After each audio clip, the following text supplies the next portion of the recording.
Salut à tous, vous êtes bien sur la chaîne Clément Maraîcher du Nord et c'est parti pour la semaine 6.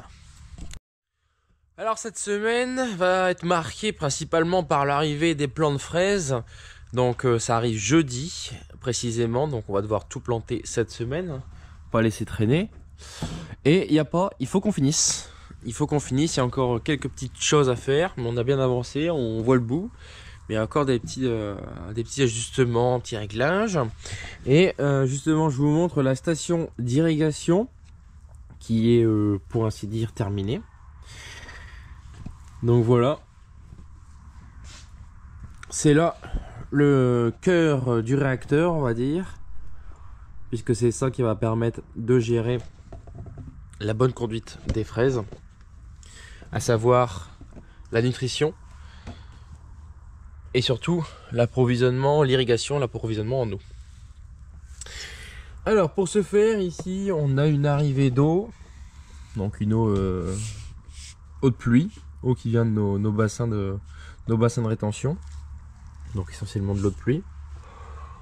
Une vanne, un filtre, un réducteur de pression. Oui, c'est un petit robinet, mais ça c'est pas le principal. Et ensuite ici on a deux circuits, soit un circuit en eau claire, donc uniquement de l'eau, on ferme la vanne, ici on passe par là, et ensuite on arrive dans les électrovannes qui vont envoyer dans les différentes gouttières, ou alors un circuit avec la nutrition, on ferme la vanne ici, on ouvre ici et on a ici ce qu'on appelle un dosatron ou une pompe doseuse qu'on va régler à un certain débit, un débit très faible, hein, c'est de l'ordre de, là on va être sur du 5 pour 1000, et qui va aller chercher justement les nutriments pour les apporter précisément dans l'eau. Donc c'est une pompe qui a un fonctionnement mécanique avec un système Venturi en fait, parce que le passage de l'eau crée une forme d'aspiration dans la pompe, du coup ça aspire ici, donc on viendra y mettre un bac avec tous les nutriments pour que celle-ci puisse faire le travail. Et ensuite cette pompe là c'est autre chose, c'est pour corriger le pH de l'eau, puisque que ce soit pour l'environnement de la fraise, l'environnement de pousse de la fraise, elle a besoin d'un certain pH. Et aussi pour l'entretien des gouttes à gouttes, pour éviter les bouchages qui seraient fatales, parce qu'un goutte à goutte bouché, comme je l'avais dit, c'est pas de nutrition, pas d'irrigation pour la plante, et donc du coup c'est fatal. Et donc du coup on peut choisir de mettre ou non de l'acide pour corriger le pH. Et donc si par exemple je veux mettre uniquement la nutrition, et ben je passe par là, et du coup après je force à passer par là, et donc du coup je ferme ici. Je réouvre ici, ça c'est bon. Et si on veut les deux, et ben là c'est déjà fermé. Ici je dois fermer. Et du coup j'ouvre ici les deux. Hop, comme ça c'est obligé de passer par là et par là. Ensuite tout est refiltré pour être sûr d'éviter les bouchages. Et ensuite ici on a un petit programmateur qui est réglé, qu'on va programmer sur une application mobile. Et qui va en fait, on doit encore brancher ici le programmateur, on a juste deux fils à brancher hein, par électrovanne, qui va programmer l'allumage des différentes électrovannes. Alors, deux départs pour toutes les gouttières ici, pourquoi? Parce qu'on a une première électrovanne qui va alimenter 4 gouttières et une deuxième qui va en alimenter 3. Pourquoi on a fait comme ça? Alors aujourd'hui dans l'absolu on aurait pu être avec une seule électrovanne étant donné qu'on a une seule variété, une seule date de plantation. Mais si demain, c'est certainement ce qui va se passer, si demain je veux passer sur deux variétés ou deux dates de plantation différentes, ce sera une gestion différente en fonction de ces deux variétés ou deux dates de plantation. Puisque les besoins ne seront pas les mêmes en fonction de l'évolution des stades, les besoins évoluent. Donc on doit adapter la programmation de la nutrition et de l'irrigation, toujours en fonction de ces facteurs-là. Et pareil ici on a déjà deux sorties supplémentaires si jamais demain on veut également passer la serre d'à côté en fraise hors sol. Donc ça c'est déjà prévu pour. Et aussi, bon, on peut techniquement, les pompes doseuses aujourd'hui, elles sont dimensionnées pour normalement pour une serre complète. Mais elles seront vraiment au max du max. Donc du coup, le fait d'avoir deux électrovannes, on est sûr de, voilà, on divise la serre. Donc on va faire une fois 4, une fois 3, 3 gouttières. Donc du coup, ce sera beaucoup moins, on va demander beaucoup moins de débit, pardon, sur la pompe. Donc on sera plus dans ses capacités. Parce qu'une pompe comme ça coûte vraiment très cher. Donc dès que tu montes en débit en mètre cubeur, tu montes fortement le prix. Et donc vous dire que la programmation, c'est quelque chose qui est forcément essentiel. On ne peut pas gérer ça manuellement, dans la mesure où il faudra multiplier les arrosages. Donc ce qui va compter, c'est plus la fréquence des arrosages plutôt que la quantité d'eau qu'on va apporter. Puis comme vous voyez, le substrat, il est pas, c'est assez mince quand même comparé à la terre. Tu as la capacité à retenir les éléments, à retenir l'eau, elle est faible. Donc du coup, on va multiplier les arrosages pour être au plus près des besoins. C'est un peu ce qui diffère par rapport à la gestion en pleine terre. Parce qu'en pleine terre, on peut apporter, si on a par exemple un sol comme chez nous, des sols très profonds, on peut apporter une grande quantité d'eau une fois par exemple par semaine ou toutes les 2 semaines, je sais pas, ça dépend des conditions.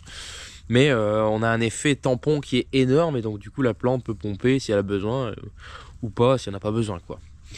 Tandis que là, bah, si tu en mets trop, bah, ça coule à travers et c'est parti, quoi. Donc du coup, ce sera des arrosages de l'ordre de, enfin, avec une fréquence de l'ordre de, on va commencer peut-être avec 2 fois par jour dans un premier temps, surtout dans les conditions comme ça, assez sombres. Et après, dès l'instant que ça va chauffer, à partir du moment où on aura une belle pousse des plantes, on pourra aller jusqu'à, ou alors au moment où on aura les fruits, on va aller jusqu'à 10, 12, 13, 14 dans les journées chaudes, 14 arrosages d'environ 2 à 4 minutes. Ça, on établira ça. Et ça, c'est quelque chose qu'on va mettre à jour tout le temps parce que on va vérifier justement si notre stratégie elle est bonne avec ce qui va sortir des gouttières. Et ça, j'en reparlerai au moment venu quand on pourra mettre directement en place, enfin, quand ce sera voilà, en situation réelle. Comme ça, ce sera beaucoup plus parlant. Mais voilà, l'idée c'est que c'est à la fin qu'on définira du coup les réglages du début. Alors moi, ce dont je m'occupe là pour l'instant, c'est de bien mettre en place tous les tuyaux goutte à goutte, qu'ils soient bien accrochés, parce qu'après quand il y aura du poids, forcément, ça aura tendance à tomber. Donc pour l'instant, je mets un Colson tous les 6 mètres, sachant que c'est déjà retenu ici.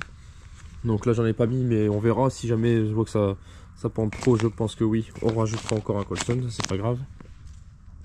Mais surtout bien les mettre avec les goutteurs dans le bon sens, de sorte qu'après bon, on n'est plus qu'à planter, hop, on fait le tour et on plante dans les trous, dans les pré-perforations. Et surtout, avant aussi, on va, donc je mets tout en place et on va mettre en eau pour déboucher tous les petits goûteurs qui risquent potentiellement boucher. On va vérifier un par un tous les goûteurs, voir s'il y a bien de l'eau qui coule. Parce qu'après, bah, ça se voit plus, surtout quand les pipettes sont plantées. Voilà, j'ai plus qu'une ligne à faire. Et j'en profite pour vous montrer quand même. Vous n'avez pas vu tout ce bazar. C'est quand même pas rien de monter une serre de fraiseur sol. Mais on est au bout. Je dois aussi vous montrer cet outil. Je sais pas si tout le monde l'a, mais en tout cas, je vous le conseille vivement.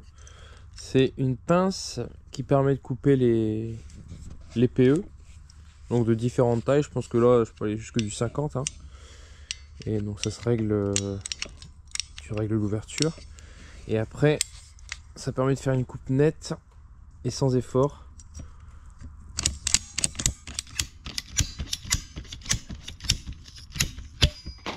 Voilà, comme ça c'est nickel, c'est droit. Voilà, j'ai plus qu'à mettre les Colson pour serrer tout ça. Et ici, il y a encore un peu de boulot sur le bout de la serre, dans la mesure où, donc ici on a les collecteurs de fin de gouttière. Et il n'y aura plus qu'à brancher un tuyau pour récupérer du coup toutes les eaux excédentaires. Ça va arriver dans une petite dans un bassin de tuyau comme ça, et on va faire une légère pente pour arriver jusque dans un gros bidon ici, dans lequel on va mettre une pompe de relevage, donc il va s'allumer uniquement quand tu auras avec un flotteur, uniquement quand tu auras un volume suffisant, pour ensuite aller mettre soit dans une cuve, soit dans un goutte à goutte pour aller directement sur des cultures. On a des rhubarbes à côté, donc comme ça permettra d'avoir une solution un petit peu fertilisée déjà, avec de l'eau, pour aller envoyer du coup sur cette culture ou d'autres cultures en fonction des quantités qu'on aura. Et ça, on verra ça en allant. Et nouvelle arrivée ce matin, on est mardi. Et c'est la machine dont je vous ai parlé, le petit tapis supplémentaire qui vient d'arriver. Voilà, donc c'est une petite machine très légère. D'abord comme ça. Donc ça c'est un point positif parce que ça sera peut-être amené à bouger. On verra comment je vais faire mon circuit. Mais des fois si je veux dévier mon circuit, on verra comment on va faire. Je vais déjà l'essayer. Bon, et bien sûr comme d'habitude il faut d'abord changer la fiche parce que j'ai pas la même. Allez, j'ai branché une nouvelle fiche. On va du coup le mettre en route. Et bah super, comme d'habitude. C'est à l'envers. J'ai jamais de bol avec ça, bon. Voilà, j'ai inversé les fils. Normalement, ça doit être bon. Oui.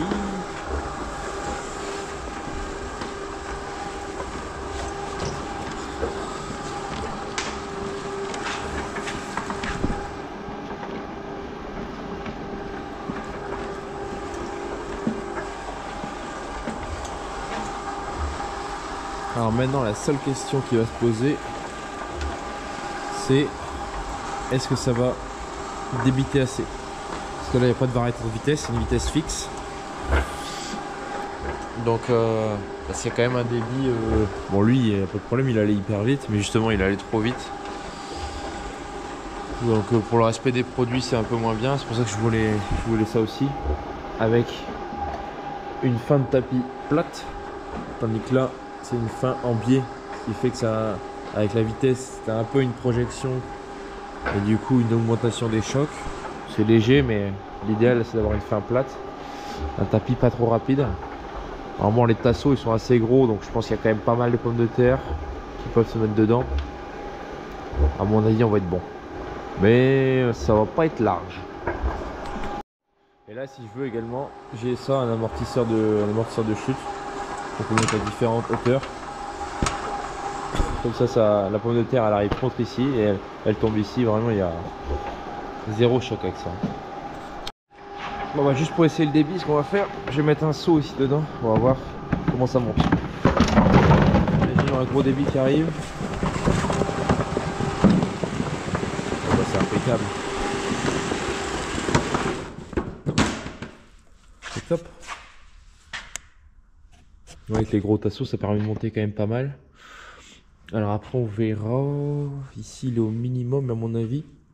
En fait ce que je vais faire, je vais surélever la machine ici pour passer de là jusqu'à là. Et d'ailleurs là-dessus on aura, il y a très peu de différence, hein. Il y aura 50 cm à monter, hein.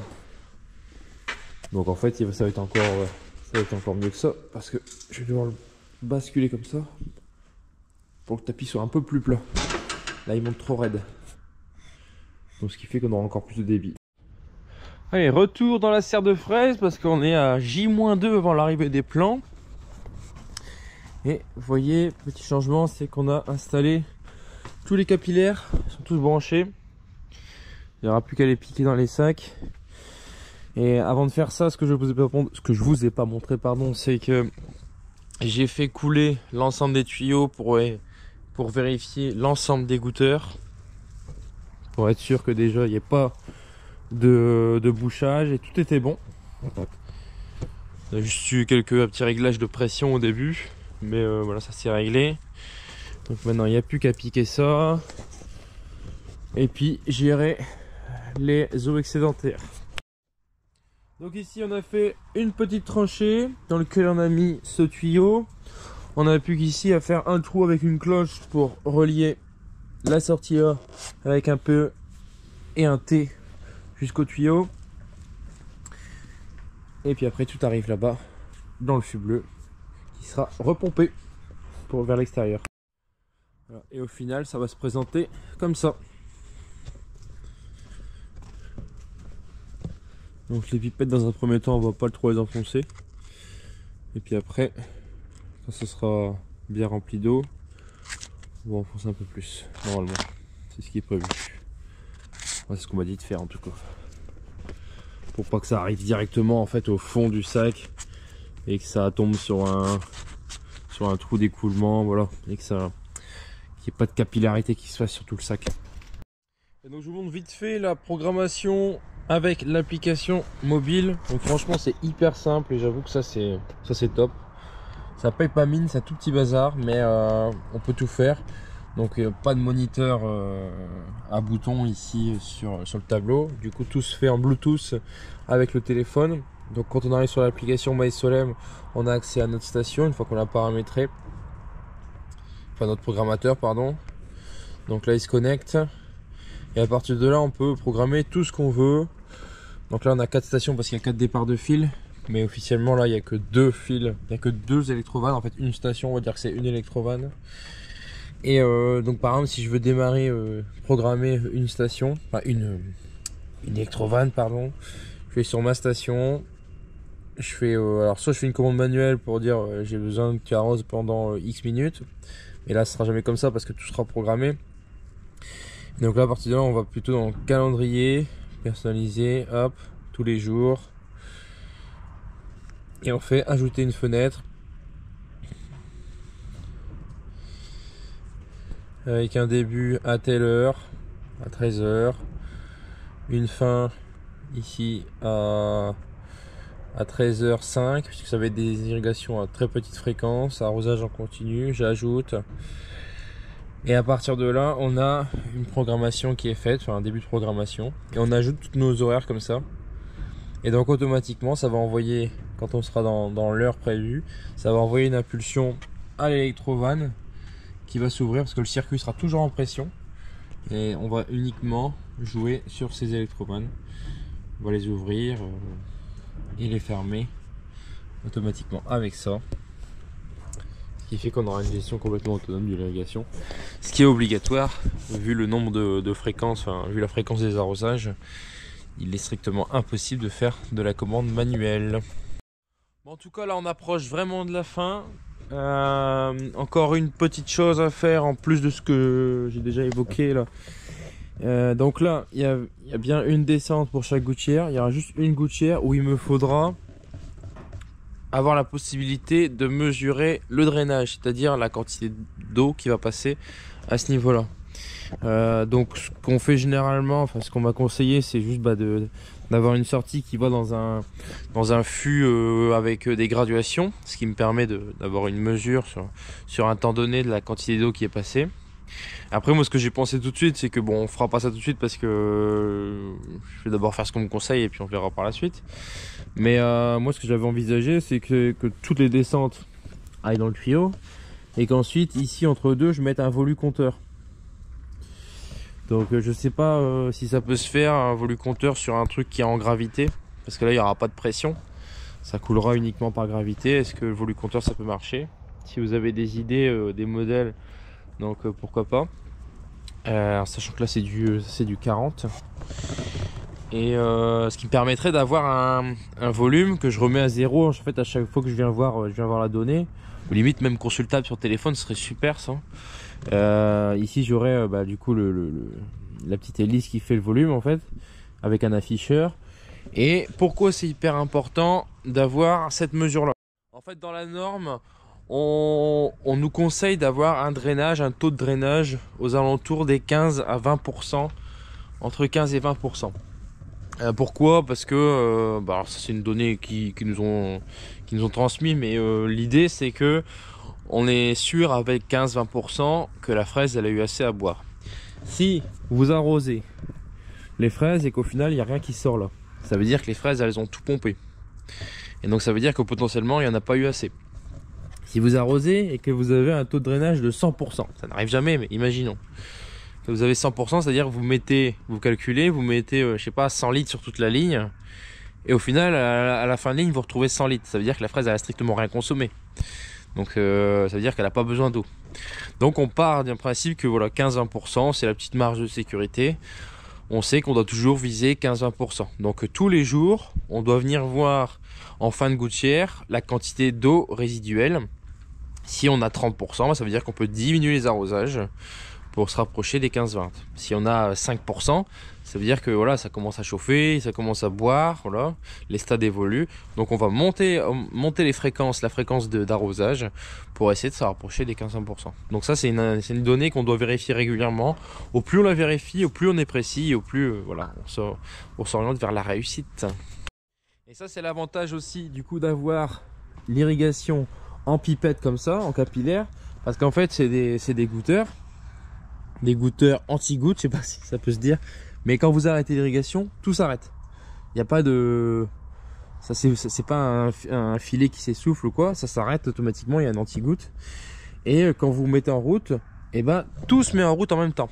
Donc du coup, il n'y a pas le problème du goutte à goutte quand on laisse un goutte à goutte dans les sacs, sans les goûteurs.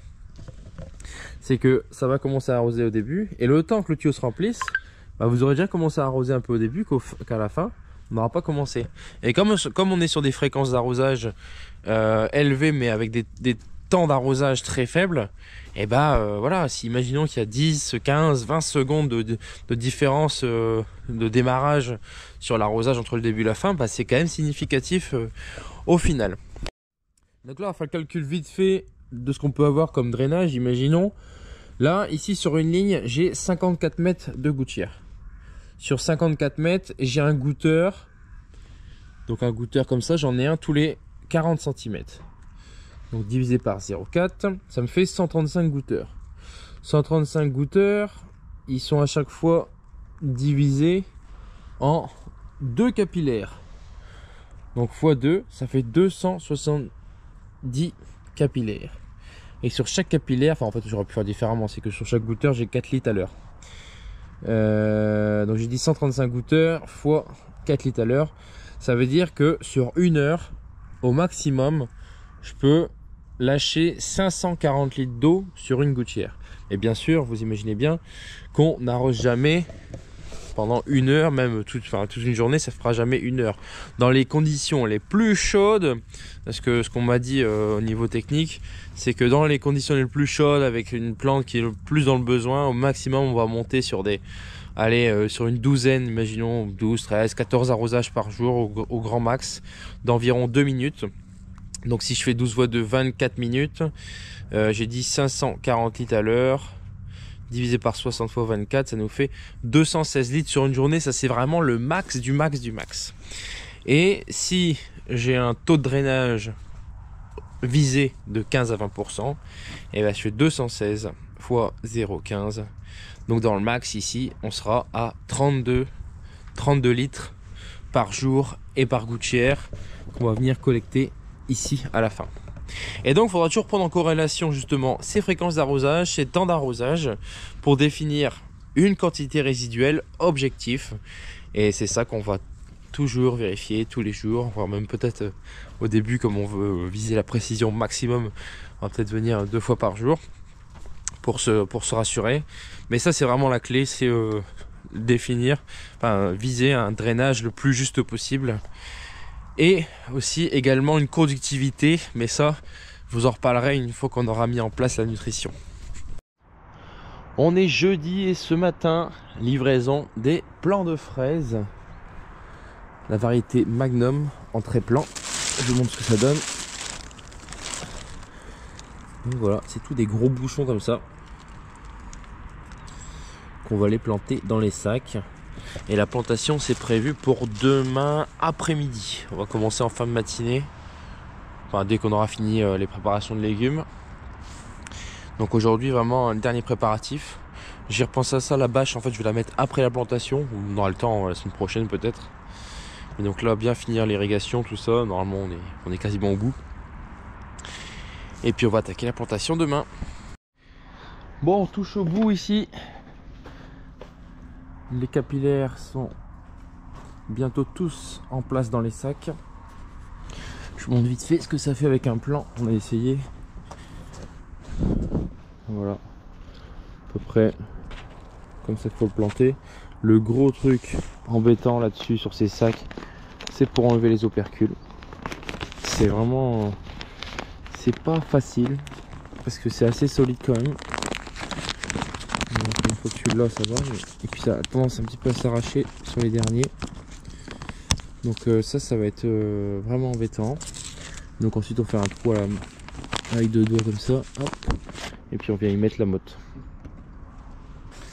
Mais ouais, cette histoire d'opercule là, c'est vraiment pas... on va passer un temps fou, je crois. Voilà, donc là les capillaires, on les enfonce pas de trop, histoire de pas amener l'eau tout de suite au fond du sac. Il faut bien que tout le sac s'imbibe avant qu'on plante.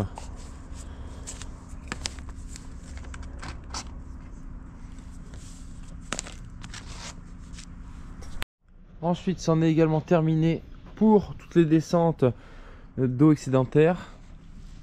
En sachant que du coup, comme je l'avais expliqué, ici on va devoir mesurer sur cette gouttière l'ensemble des eaux excédentaires. Bon, pour l'instant, vraiment le système D, je voulais mettre dans cette cuve là, la graduer, sauf que le problème c'est que c'est pas précis du tout. Quand j'ai 1 ou 2 litres, en fait j'arrive pas à mesurer, donc c'est difficile de graduer litre par litre. Donc pour l'instant, en attendant de trouver un pot doseur d'une grande contenance, tu sais, vous avez des gros cylindres là, j'essaie de trouver ça aux alentours des 20, 30, 40 litres si possible, ce serait l'idéal. Donc en attendant, je vais mettre un pot doseur en dessous, je vais faire couler et puis je vais mesurer le nombre de fois que j'ai 3 litres par exemple. Voilà. Bref, on va système D pour commencer. Ensuite ici du coup on a toutes les descentes qui arrivent dans le tuyau, on a recouvert de terre et qui arrive ensuite ici dans cette cuve de 200 litres aussi, avec une pompe de relevage. Donc on a amené la pompe, le courant, et puis ça part vers l'extérieur, et il n'y aura plus qu'à gérer l'écoulement vers l'extérieur. Voilà. Bon, c'est une affaire qui se précise, hein. On en est presque à la conclusion, qui est la plantation, donc ça c'est bien. Si on commence un peu à en avoir marre, mais on aura appris pas mal de choses, et quand on fera du coup, enfin si on fait la deuxième serre à côté, ça je déciderai ça à la fin de cette première saison, à savoir si ça s'est bien passé, si les gens sont contents. Voilà, il y aura plein de choses qui vont influencer ma décision. Mais voilà, on est prêt en tout cas pour en faire une deuxième d'un point de vue technique. On aura appris plein de choses. Ici plus qu'à débarrasser, puis j'attends les engrais qui permettront de nourrir le substrat les sacs en fait. Tout ce qu'il y a dedans, on va mettre en eau avec de la nutrition. Comme ça, quand on plantera les fraises, elles seront directement dans des bonnes conditions pour entamer leur croissance. Allez, nous sommes vendredi et que de péripéties. Malheureusement, c'est encore loin d'être une affaire qui roule, puisque pas mal de petits soucis.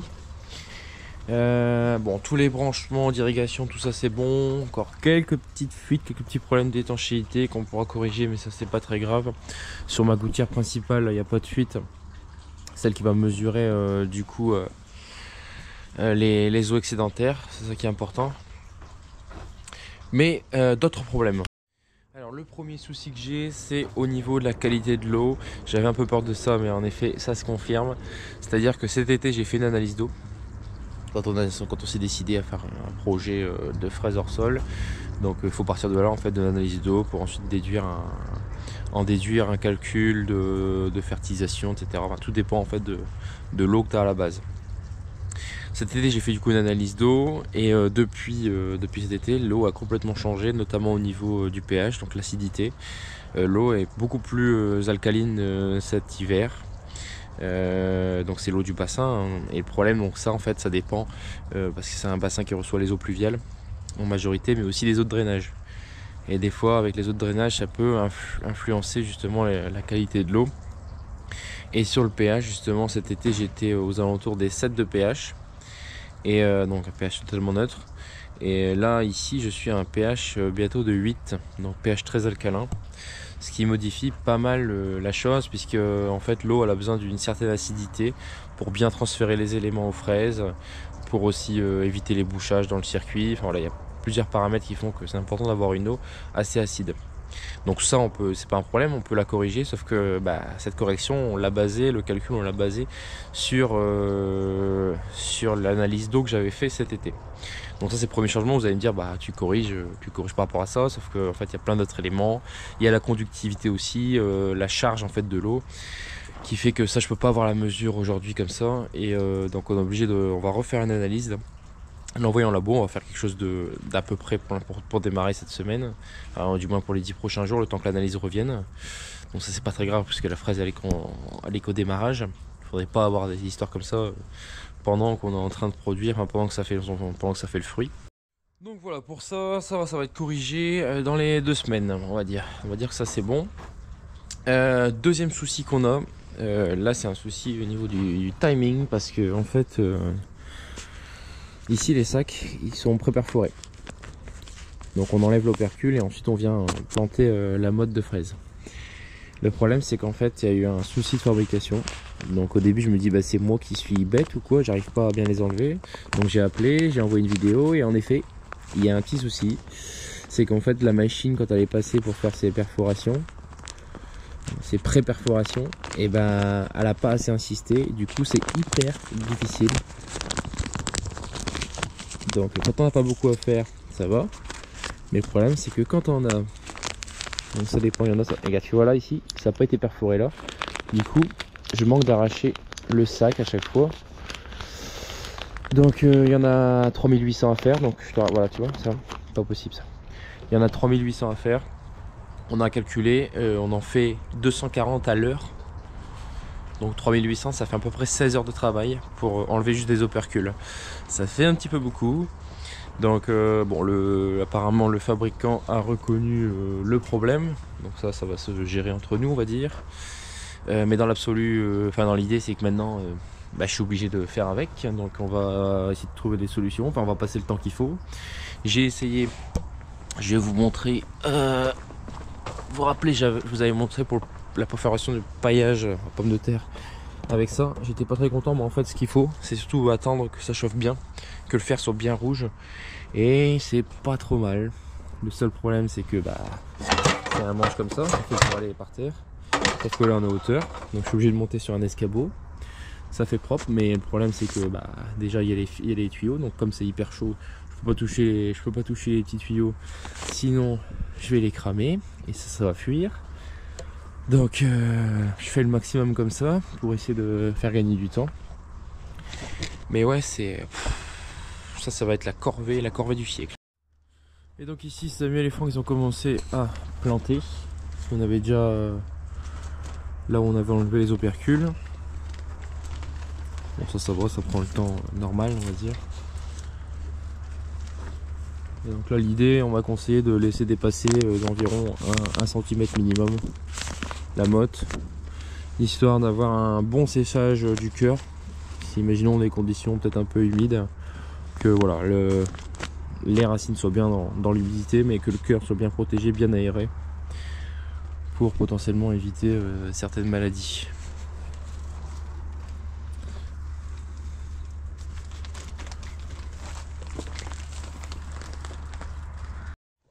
Ah, aussi autre problème que j'ai remarqué hier soir, parce que du coup j'ai mis en eau les gouttières, les sacs avant de planter, et il y a pas mal de pipettes où en fait l'eau elle coule ici, et en fait elle suit pas bien sa pipette, elle tombe à côté du sac et ça coule à côté. Donc ça c'est clairement impossible, ça veut dire que c'est des pieds qui sont pas irrigués. Donc c'est pareil, j'ai eu contact avec le vendeur qui reconnaît que c'est pas tout à fait normal, mais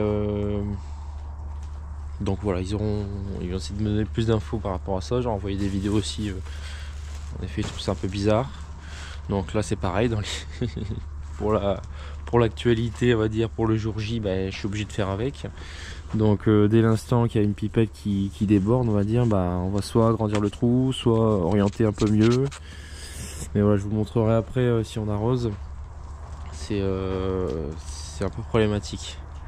Et enfin, dernier problème, et celui-là il commence vraiment à me pomper l'air, c'est que la peseuse, normalement on devait la mettre en route hier. Bon, ça a été décalé à aujourd'hui, et aujourd'hui c'est encore décalé à lundi. Donc ça commence un peu à me saouler cette affaire. Je vous raconte pas toute l'histoire parce qu'il y a pas mal de détails un peu... Voilà. Mais toujours est-il que maintenant j'attends lundi. Et bon, si c'est lundi ça va aller, mais j'espère que ce sera lundi. Bref, suite au prochain épisode, moi je vais continuer à enlever les opercules. Génial, passer mon après-midi à enlever les opercules, ça c'est le rêve. Et bah franchement, alléluia que ça marche, parce que sinon ça aurait été une galère. Et c'est vrai que maintenant qu'il est bien chaud, franchement ça fait plutôt le boulot. Alors je dois faire attention au machin, au capillaire, donc on va devoir pas repasser derrière. Bon, des fois j'arrive pas à bien les avoir complètement, donc mais bon, le principal est fait, donc j'en sais facilement enlever à la main après. Et bon, c'est toujours du boulot en plus.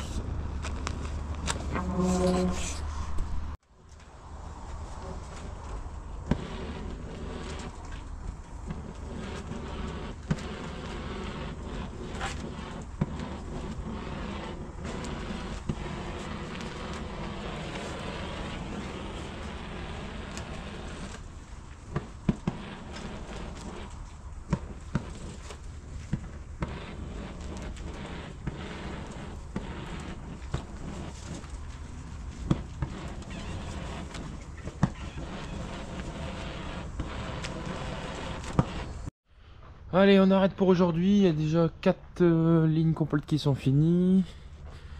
Et on a entamé 3 lignes. Puis, comme le soleil tombe, là, on finira ça demain. A noter qu'également, j'ai une deuxième variété. Alors, bon, ça, c'est pas normal parce qu'en principe, on est censé faire une seule variété pour avoir la même gestion par variété, par date de plantation. Mais en fait à la base j'avais prévu de mettre 9 plants au mètre linéaire par sac. Et en discutant avec la technicienne qui s'occupe principalement du projet, elle m'a quand même bien incité à passer à 10 plants au mètre pour des raisons de productivité, de rapport technico-économique. Et du coup j'ai acheté en plus un peu de plants de joli pour compléter les manques, pour remplir la serre. Et on voit qu'il y a une belle différence de plan déjà. Bon, je sais pas si ça a une incidence après sur la productivité, mais toujours est-il, ça permettra aussi d'essayer de voir aussi le goût de cette fraise, parce que cette fraise là justement c'est ce qu'on fait en pleine terre, la jolie. On verra s'il y a une différence. Après malheureusement je ferai la gestion en rapport de la Magnum, la variété principale. Et donc forcément une variété différente égale des besoins un petit peu différents. Donc voilà, il y aura peut-être, je serai peut-être pas au top du top, mais normalement ça permettrait d'avoir de la fraise. Du coup, je pars en livraison et on finit ça demain dans le clair. Allez, on est samedi matin. On va reprendre la plantation des fraises. On a commencé d'abord par conditionner les pommes de terre parce que j'étais à stock zéro. Stock zéro, pourquoi? Parce que j'envisageais d'utiliser ma nouvelle peseuse, donc j'attendais qu'elle soit mise en route. Malheureusement, comme ça n'a pas été fait, et bah, du coup on était obligé de continuer à conditionner avec l'ancienne peseuse. Et je vous avoue que quand vous avez la belle machine, la belle peseuse juste à côté, et que vous êtes obligé d'utiliser la vieille, je vous avoue que c'est excessivement énervant. Mais avant toute chose, je dois atteler l'arracheuse au poireau parce que on est quasiment à stock zéro. Je sais pas si on va réussir à finir la journée avec les ventes. Donc du coup j'attelle l'arracheuse. Je pense que quand on aura fini de planter les fraises, on ira arracher un palox. Et il devrait être l'heure de midi. Donc au pire des cas, s'il manque des poireaux cet après-midi, j'en conditionnerai un petit peu, mais juste assez pour finir la journée. Et on conditionnera ça lundi du coup. Les fraises nous ont fait prendre un peu de retard sur le reste. Voilà, la machine est attelée. On plante les fraises.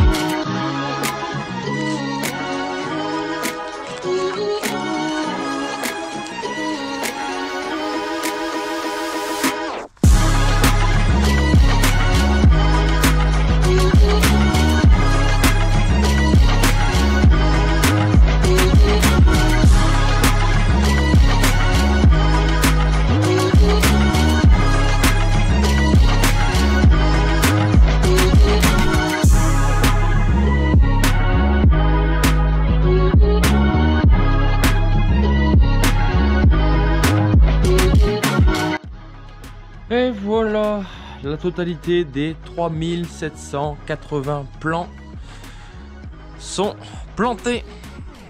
Une bonne chose de faite, et l'aboutissement, on va dire que c'est la première grosse étape, l'aboutissement de la première grosse étape. Il y a encore du boulot derrière forcément, en entretien et puis surtout en cueillette. Mais bon, là il y avait quand même l'infrastructure à monter, tout le système d'irrigation, la plantation, donc c'est vraiment un gros boulot de fait. Nous on a encore du poireau du coup, comme je l'avais dit, à arracher. Mais je vais conclure la vidéo là-dessus. Merci beaucoup de l'avoir regardé jusqu'au bout. Comme d'habitude, on like, on partage, on commente et surtout, on s'abonne. Et je vous dis à la semaine prochaine, en espérant pouvoir démarrer enfin cette fameuse peseuse. Allez, à la semaine prochaine, à nos stockés.